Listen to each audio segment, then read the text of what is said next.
आज आपण planning and vision of Shivaji Maharaj हा जो आपला इलेक्टिव्ह सब्जेक्ट आहे सेमिस्टर 4चा आणिच जो आपला सेमिस्टर सेकंडचा प्रेझेंट इराचा जो सब्जेक्ट आहे ऑप्शनल त्याच्याशी रिलेटेड हा जो विषय आहे गनिमी कावाचा.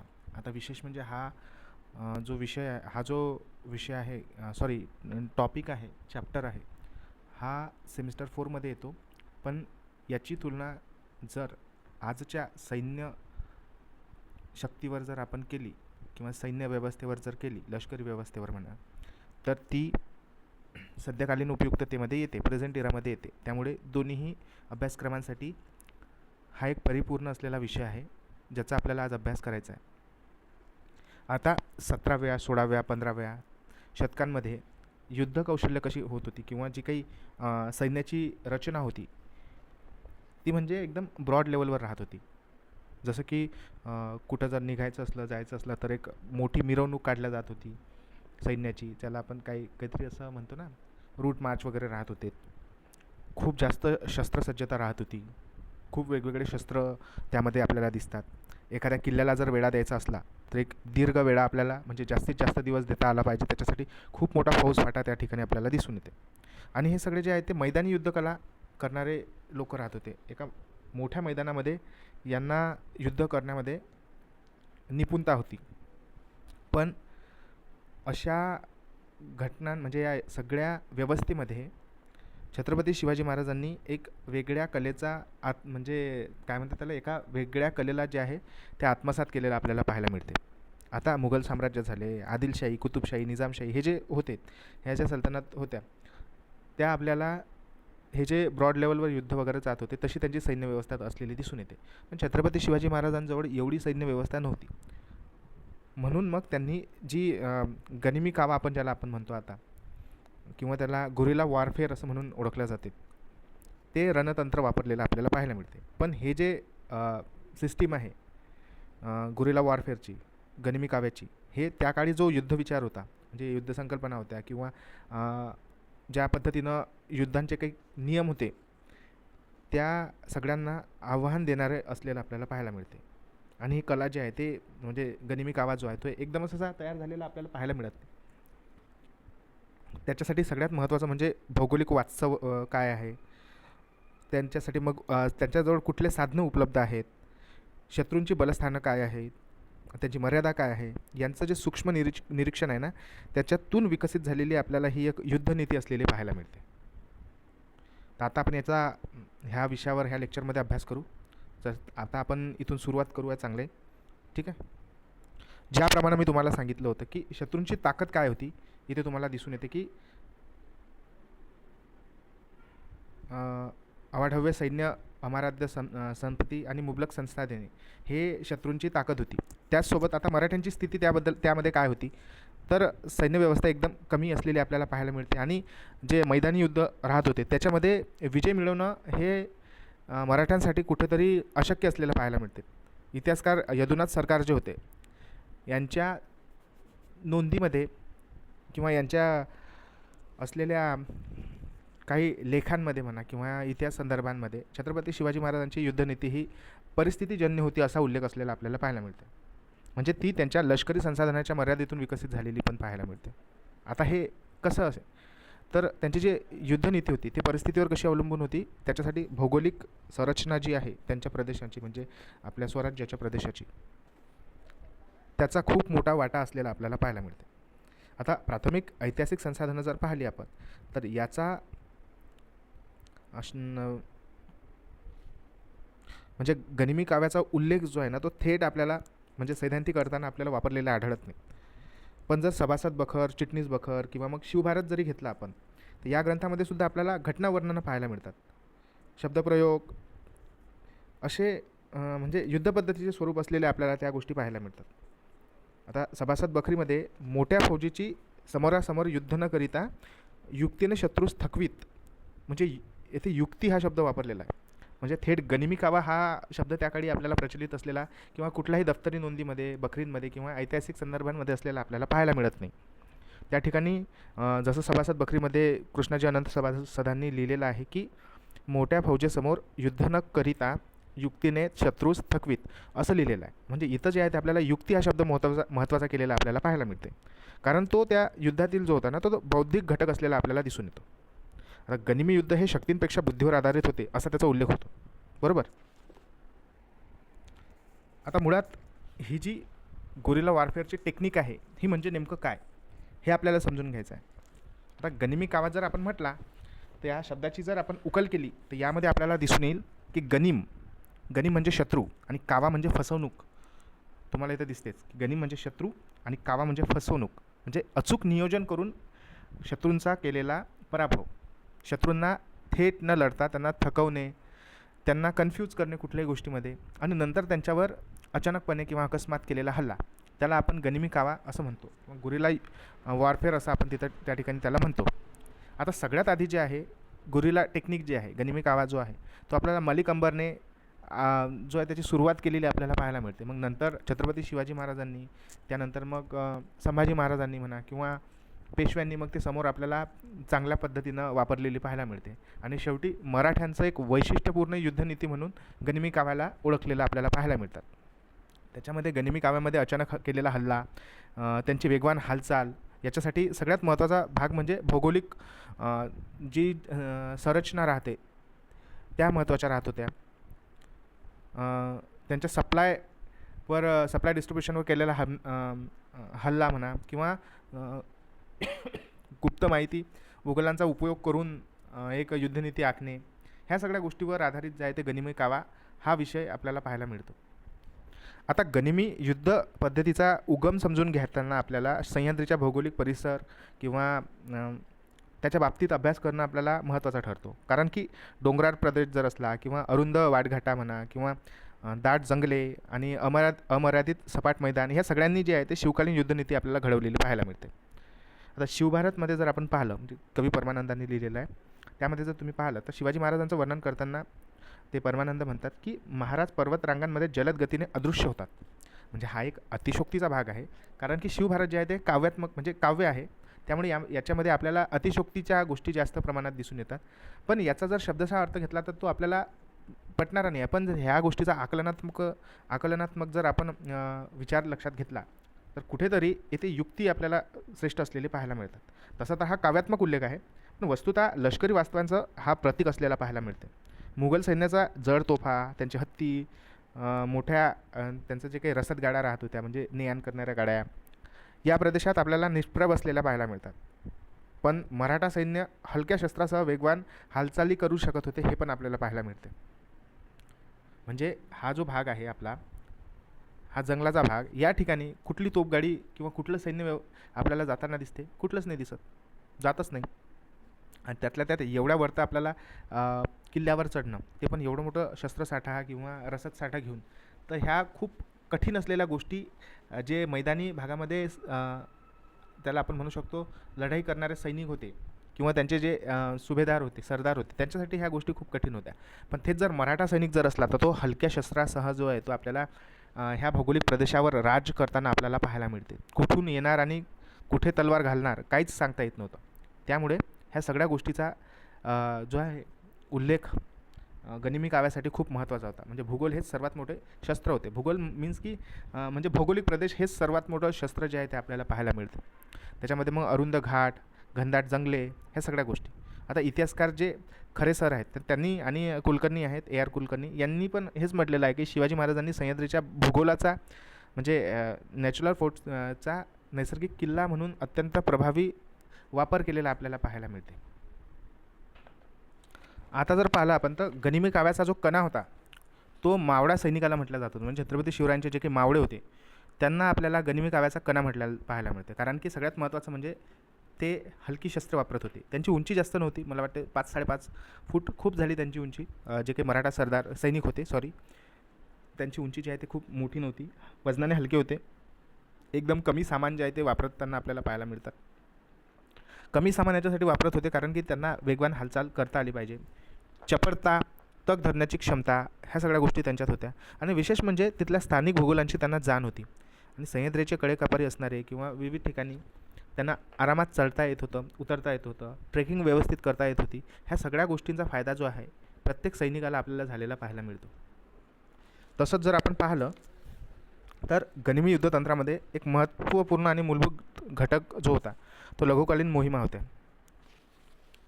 या मोहिमा दीर्घकाळ चालण्यासाठी किंवा चालणाऱ्या युद्धांपैकी अशा म्हणजे वेगळ्या असलेल्या पाहायला मिळतात. त्याचं उद्दिष्ट स्पष्ट होतं की त्यांची कालमर्यादा कमी असली पाहिजे. आणि विशेष म्हणजे ह्या मोहिमांद्वारे जर आपण पाहिलं तर एक सुरतेवरची मोहीम आहे, सगळ्यात उत्तम उदाहरण आहे की सगळ्यात कमी काळाच्या मोहिमा असणं. ते याच्यासाठी आहे कारण की जो शत्रू आहे त्या शत्रूला कुठलीही गोष्ट माहिती व्हायच्या आधी यांची मोहीम फत्ते होऊन हे वापस आले पाहिजेत. हे एक गनिमी काव्यातलाच एक भाग असलेला आपल्याला सुद्धा पाहायला मिळतात. आता सुरतेवर जी मोहीम आहे त्याचा आपण जर उल्लेख पाहिला तर सभासद बखरीमध्ये त्याचा उल्लेख आपल्याला पाहायला मिळतो की अकस्मात येऊन धनसंपत्ती घेऊन शत्रूस अचंबित करून परतले असा एक सभासद बखरीमध्ये उल्लेख आहे. असं लिहिलेलं आहे आपल्याला तिथं दिसून येते. आता इथे अकस्मातपणा किंवा जलद माघार या दोन्ही घटकांचा स्पष्ट उल्लेख आपल्याला पाहायला मिळते. आता ही कारवाई कोणतेही प्रदेश कायमस्वरूपी जिंकण्यासाठी अजिबात नव्हती. ते शत्रूंच्या आर्थिक आणि मानसिक बळावर आघात करण्यासाठी ह्या अशा पद्धतीच्या मोहिमा आखल्या जात होती आणि जो की गनिमी काव्याचा एक भाग असलेला आपल्याला पाहायला मिळतो. बरोबर. आता गनिमी युद्ध पद्धतीमध्ये शस्त्रसज्जतेचाही आपल्याला तेवढंच महत्त्वाचं होतं. आता ते आपण आता पुढच्या स्लाईडमध्ये पाहू. आता गनिमी युद्ध पद्धतीमध्ये शस्त्रसज्जता जी होती त्याचा विचार आपल्याला याच्यासाठी महत्त्वाचा वाटते कारण मराठा सैनिकांची किंवा सैन्याची शस्त्रे जी आहे ना ते प्रामुख्याने हलकी असलेली पाहायला मिळतात. म्हणजे जवळच्या लढाईस योग्य असलेली आणि वेगवान हालचालीसाठी पूरक असलेली तलवार, भाला, कट्यार, धनुष्यबाण आणि नंतरच्या काळामध्ये मग बंदुकाई शस्त्र जे आहे ते आपल्याला लघुकालीन हल्ले करून माघार घेण्याच्या यंत्राशी सुसंगीत असलेले आपल्याला पाहायला मिळते. बंदूक तर नंतर आलेली आहे पण ह्या ज्या छोट्या छोट्या गोष्टी आहेत आणि हलके शस्त्र जे आहेत ते आपल्याला म्हणजे चपण्यासाठी हे शस्त्र जे आहेत ते आपल्याला मराठा सैनिक वापरताना पाहायला मिळतात. यामुळे काय झालेलं आहे की त्यांना वेगवान हल्ले करणं सोयीस्कर झालं आणि विशेष म्हणजे कुठल्याही भौगोलिक रचनेमध्ये किंवा म्हणजे डोंगरावरून सपोज जर आपण जर उतरत असू तर मग आडवाट राहते किंवा एक त्याला आपण सांदन म्हणू शकतो, पायवाट म्हणू शकतो. ह्या सगळ्या गोष्टीमधून नागमोडी वर्ण म्हणा ह्या सगळ्या गोष्टीमधून भारी शस्त्र घेऊन जाणं हे लढाई केल्यापेक्षाही खूप जास्त मोठं असलेलं आपल्याला पाहायला मिळते. ठीक आहे. त्याच्यानंतर आता आपल्याला जे काही गनिमी कावा होता ते व्यवस्थितरित्या हाताळण्यासाठी जे तत्त्व काम करत होती ती प्रमुख 4 तत्त्व आपल्याला पाहायची आहेत ज्याच्यामध्ये इंटेलिजन्सी, त्याच्यानंतर आपल्याला भूगोलाचा फायदा कसा झाला, त्यानंतर वेग किती महत्त्वाचा होता आणि आकस्मिकता म्हणजे अचानकपणे केलेले हल्ले हे किती इम्पॉर्टंट होते गनिमी काव्यासाठी हे आपल्याला पाहायला मिळतं. ठीक आहे. आधुनिक इतिहासकार जे जदुनाथ सरकार होते यांनी शिवाजी अँड इट्स टाईम हा जो त्यांचा ग्रंथ आहे यामध्ये छत्रपती शिवाजी महाराजांच्या युद्धनीतीचं वर्णन केलेलं होतं. आता त्याच्यामध्ये असं नमूद केलं होतं त्यांनी की महाराजांनी पारंपरिक युद्ध संकल्पनांना छेद देऊन मूवमेंट अँड सरप्राईज या 2 घटकावर आधारित युद्धपद्धती विकसित केली. स्टुअर्ट गॉर्डन हे जे आपले हे आहेत म्हणजे परकीय जे एक इतिहासकार आहेत त्यांचंही मत असं आहे की मराठा सैन्यानं किंवा मराठा सैन्याचं जे यश आहे हे त्यांच्या संख्याबळावर नाही तर त्यांच्या हालचालीच्या लवचिकतेवर अवलंबून असलेलं पाहायला मिळते. आता या दोन्ही इतिहासकारांची जी मतं आहेत ना ती भिन्न स्रोतावर आधारित आहेत बरं. तरी त्यांचा जो निष्कर्ष आहे ना तो आपल्याला गनिमी युद्ध पद्धती म्हणा किंवा गनिमी कावा म्हणा यांच्या प्रभावितेवरच आधारित असलेली पाहायला मिळते. इथे त्या दोघांचं एकमत झालेलं पाहायला मिळते जरी त्यांनी वेगवेगळे संदर्भ वापरलेले असले तरीही. आता इथं सगळ्यात महत्त्वाची इतिहासशास्त्रीय नोंद करणं याच्यासाठी इम्पॉर्टंट आहे की प्राथमिक स्रोतांमध्ये गनिमी युद्धतंत्रांचे जे सैद्धांतिक विवेचन आहे म्हणजे की छत्रपती शिवाजी महाराजांनी गनिमी काव्याचा वापर करून ह्या गोष्टी जिंकल्या असं कुठंच लिहिलेलं नाही आहे. तेव्हा गनिमी कावा जी ही संकल्पना आहे ही फक्त प्रॅक्टिकली वर्क होत होती, याची कुठली कन्सेप्ट नव्हती, याची कुठे नोंद होत नव्हती. आणि तसंच बखरी ज्या आहेत ना त्या प्रामुख्याने ह्या घटनांचं वर्णन करतात ना की गनिमी काव्याचं. आता त्यामुळे या युद्धपद्धतीमध्ये काही जे पहलू आहेत ना समजा ते अनुमानात्मक विश्लेषण म्हणूनही आपल्याला मांडावे लागतात. आता हे अनुमान जे आहे ते आपल्याला घटनांच्या पुनरावृत्तीच्या बाबतीत म्हणा किंवा त्यांचा परिणाम सिमिलर होता त्याच्या बाबतीत म्हणा किंवा समकालीन शत्रूंच्या जे काही अपयश वगैरे आलेले होते आपल्याला ते एकाच वेळेनं केलेल्या लढाईमुळे आलेले होते त्याच्यामुळे म्हणा ह्या सगळ्या गोष्टींमुळे जे आहेत आपल्याला हे एक इतिहासशास्त्रीय दृष्टी आपल्याला हे ग्राह्य धरावं लागते. आता इतिहासात कोणतीही युद्धपद्धती केवळ फक्त सिद्धांताच्या पातळीवर असलेली आपल्याला पाहायला मिळत नाही. त्याचं खरं मूल्य जे आहे ते प्रत्यक्ष रणभूमीवर असलेलं आपल्याला पाहायला मिळते. आता छत्रपती शिवाजी महाराजांच्या गनिमी युद्धतंत्राचं जे काही सामर्थ्य आहे हे सुद्धा आपल्याला म्हणजे ते जेव्हा प्रॅक्टिकली सक्सेस झालं, हे गनिमी काव्याद्वारे लढलेलं युद्ध, तेव्हाच आपल्याला त्याची सामर्थ्य माहिती पडलं ना. आता त्यांच्या ज्या काही अल्पकालीन मोहिमा होत्या, सुरतेवरची लूट म्हणा अशा पद्धतीनं, किंवा बुऱ्हाणपूरची लूट जी केलेली होती, तर ह्या सगळ्या ज्या आहेत लुटी किंवा सक्सेसफुल झालेल्या जे काही स्वाऱ्या आहेत, यांच्यावरूनच मग ह्या गनिमी काव्याचं सामर्थ्य आपल्याला समजलेलं पाहायला मिळते. आता सरप्राईज अटॅक म्हणजे एकदम केलेला, अचानक केलेला हल्ला, याचं सगळ्यात निर्णायकात्मक उदाहरण जे आहे ना ते आपल्याला सुरत लूट असलेलं पाहायला मिळते. एक सेकंड. ओके, एक ऐतिहासिक उदाहरण असलेलं आपल्याला पाहायला मिळते 1664 मधलं. आता सुरतेवरची ही जी पहिली मोहीम आहे ही गनिमी युद्ध पद्धतीच्या प्रत्यक्ष कार्याचे एक आपल्याला निर्णायकात्मक उदाहरण असलेलं पाहायला मिळते. आता सुरत हे मुघल साम्राज्याचं एक महत्त्वाचं व्यापारी आणि आर्थिक केंद्र होतं, बरोबर. या शहरावर आक्रमण करणं म्हणजे एकदम दीर्घ वेळा घालणं किंवा मोठ्या सैन्याशी समोरासमोर संघर्ष करणं हे असं अपेक्षित होतं. म्हणजे मुघलांना असं वाटत होतं की जर कोणी सुरतेवर जर चालून आलं तर ह्या सगळ्या गोष्टींना त्याला सामोरं जावे लागेल. परंतु छत्रपती शिवाजी महाराजांनी या रूढ चौकटीला आपल्याला छेद दिलेला पाहायला मिळतो. सभासद बखरमध्ये स्पष्ट नमूद आहे की अकस्मात सुरतेवर चाल करून गेले असा उल्लेख असल्यामुळे आपल्याला अकस्मातपणे विस्तृत माहिती संकलन किंवा मार्गांची अचूक माहिती आणि वेळेची निवड ह्या सगळ्या गोष्टी इम्पॉर्टंट असलेल्या पाहायला मिळतात त्या ठिकाणी. आता कारवाईचा कालावधी जो आहे तो मर्यादित ठेवून मुख्य उद्दिष्ट साध्य केल्यानंतर माघार घेणे हा आपल्याला काय म्हणतात त्याला, गनिमी काव्याचा आपल्याला असलेला एक भाग असलेला आपल्याला पाहायला मिळतो. आता या अशा मोहिमेचा जो परिणाम आहे तो फक्त आर्थिक होता का, तर मुळीच नाही. आता सुरतेसारख्या सुरक्षित समजल्या जाणाऱ्या शहरावर अचानक हल्ला करून तिथून छत्रपती शिवाजी महाराज त्या सुरतेची लूट करू शकतात, हा संदेश मुघल सत्तेसाठी खूप जास्त धोकादायक असलेला सुद्धा आपल्याला पाहायला मिळतो. आणि छत्रपतींनी सुद्धा ही काळजी घेतलेली होती की लूट झाल्यानंतर नेमका संदेश मुघलांपर्यंत कुठल्या पद्धतीनं गेलेला पाहिजे. आता हा संदेश मुघल सत्तेसाठी जर धक्कादायक जरी असला तरी तो मराठा सैन्यासाठी किंवा मराठा साम्राज्यासाठी कुठेतरी एक पायरी चढलेला असलेला आपल्याला पाहायला मिळतो. आता हे जदुनाथ सरकार जे आहेत यांनी या घटनेचं विश्लेषण करताना एक गोष्ट नमूद केलेली आहे की सुरतेच्या मोहिमेने मुघल प्रशासनाला मराठ्यांच्या हालचालींची अनिश्चितता जाणवून दिली. हे खूप महत्त्वाचं आहे. येथे गनिमी युद्धाचा जो मानसिक पैलू आहे ना तो आपल्याला स्पष्टपणे दिसलेला पाहायला मिळतो.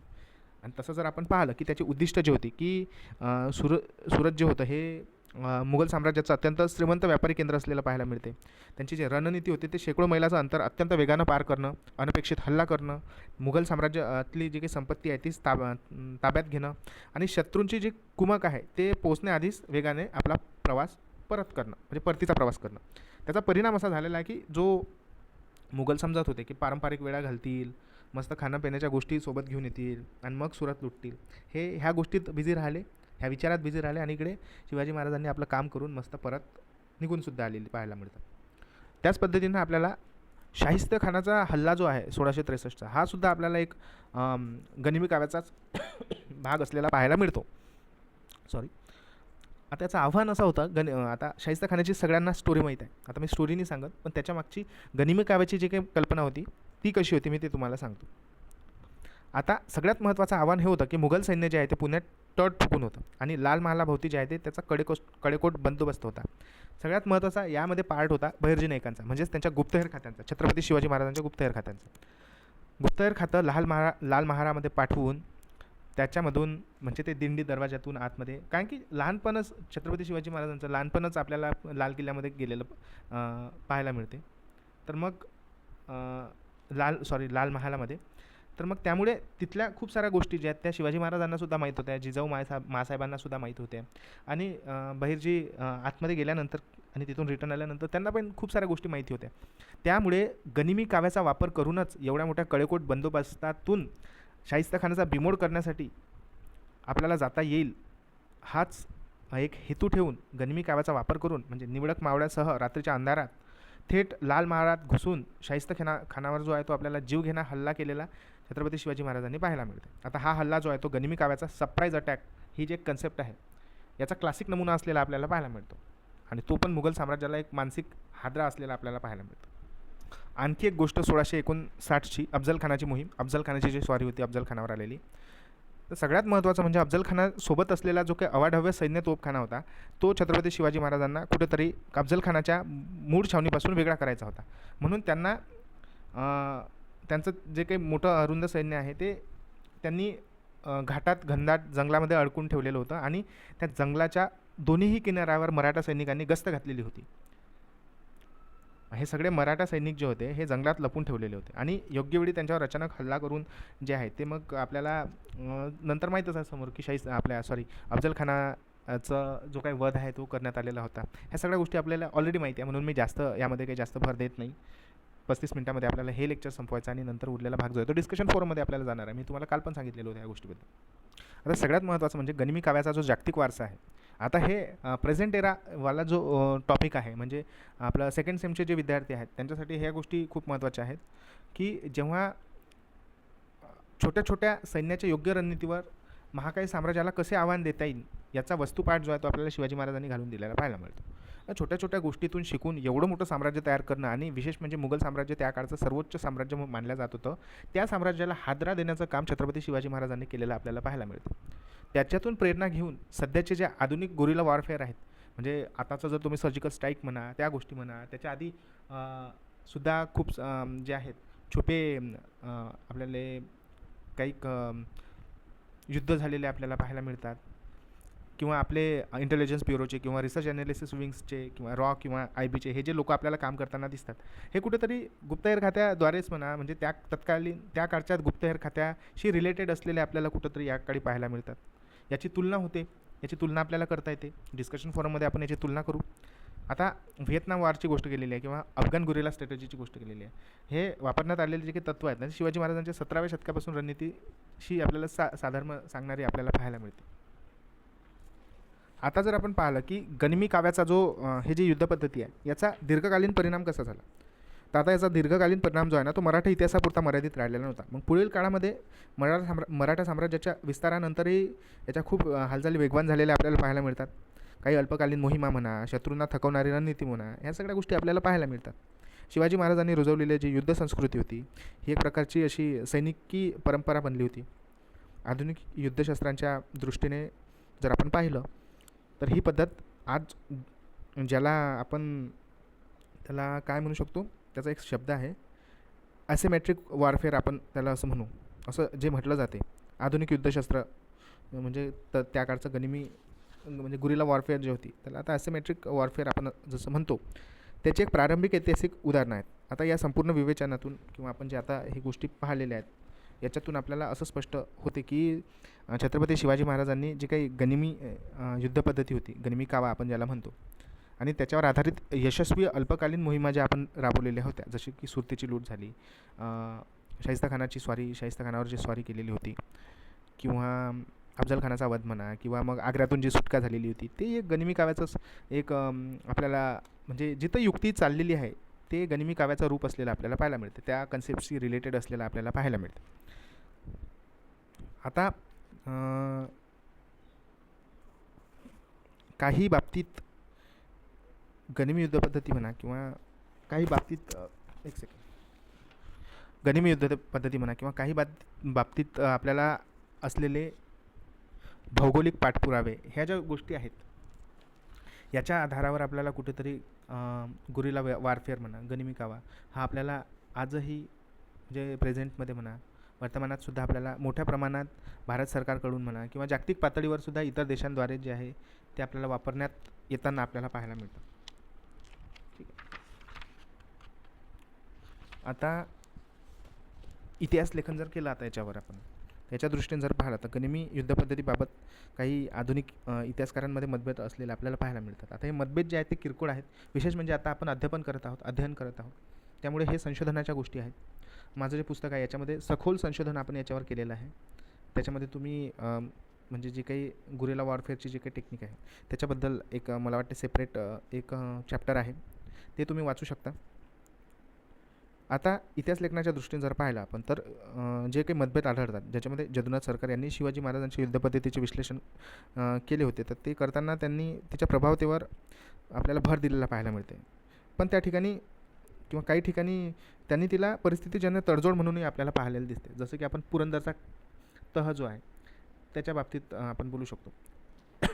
आता याच्या उलट स्टुअर्ट गॉर्डन जे आहेत आणि सतीशचंद्र जे आहेत, जे आधुनिक इतिहासकार आहेत, त्यांनी गनिमी युद्धाला एक जाणीवपूर्वक स्वीकारलेली दीर्घकालीन रणनीती मानलेलं आहे.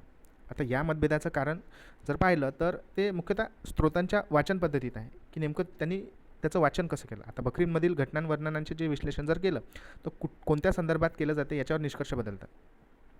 इथे हा एक तुम्हाला एक मुद्दा मी स्पष्टपणे नमूद करून देतो, की प्राथमिक स्त्रोतांमध्ये गनिमी युद्ध पद्धतींचे जे सैद्धांतिक विवेचन आहेत हे आपल्याला थेट उपलब्ध नाहीत. मी पुन्हा एकदा सांगतो, जर कोणी असं म्हणत असेल तर ते चुकीचं आहे.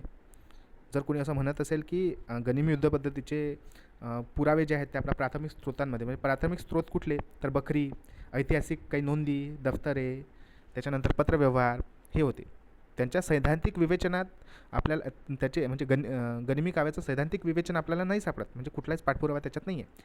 त्यामुळे मग काही निष्कर्ष जे आहेत ना ते अनुमानात्मक विश्लेषण म्हणून मांडावे लागतात, हे मी तुम्हाला आधी सांगितलं. मग या अनुमानांनाच घटनाची सातत्य, पुनरावृत्ती म्हणा किंवा शत्रूंच्या अपयशाचं स्वरूप म्हणा, यांच्यावरून ॲनालिसिस करून एक विश्लेषण तयार केलं जाते आणि त्याच्या थ्रू आपल्याला ह्या सगळ्या गोष्टी मांडल्या जातात. समजलं. आता जर आपण याचा निष्कर्ष पाहिला तर गनिमी कावा जो आहे हा स्वराज्याच्या निर्मितीचा पाया कसा होता. आता ह्या बाबतीत तर तुम्हाला माहीतच आहे. परंतु कमी सैन्यसाठा असूनही एक युद्ध जिंकणं, एक लढाई जिंकणं, शत्रूला पराभव करणं, हे युद्ध कौशल्य, एक सूक्ष्म नियोजन, अचूक माहिती किंवा मानसशास्त्रीय युद्ध खेळणं, आणि त्यातल्या त्यात आता सध्या आपण आपले जे गडकिल्ले वगैरे होते ते जास्त करून दुर्ग पद्धतीचे होते.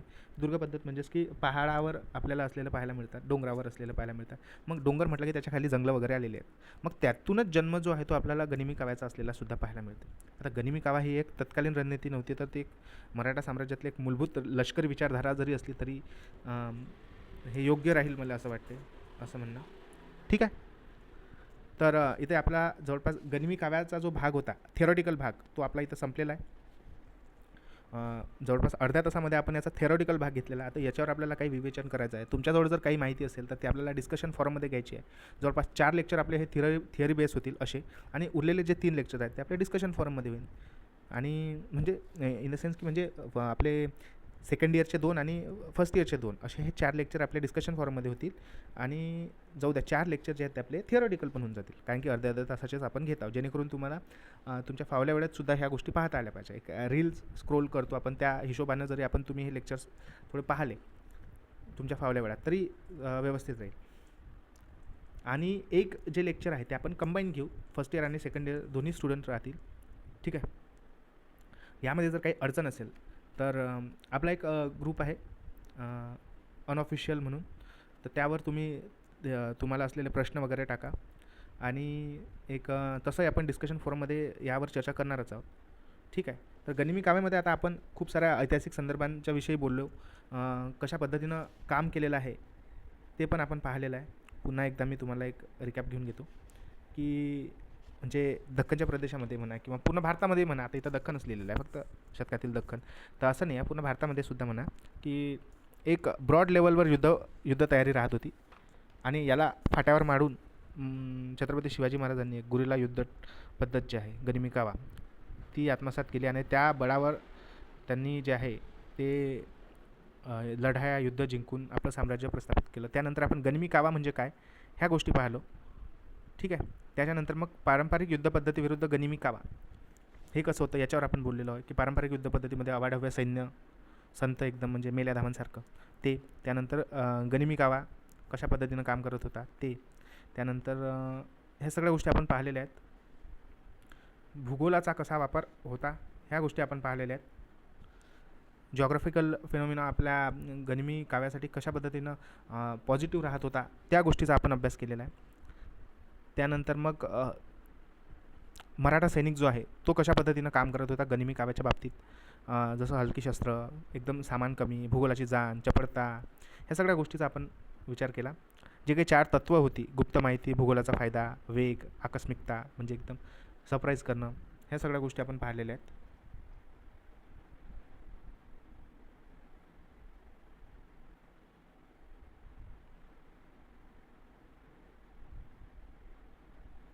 एक सेकंड.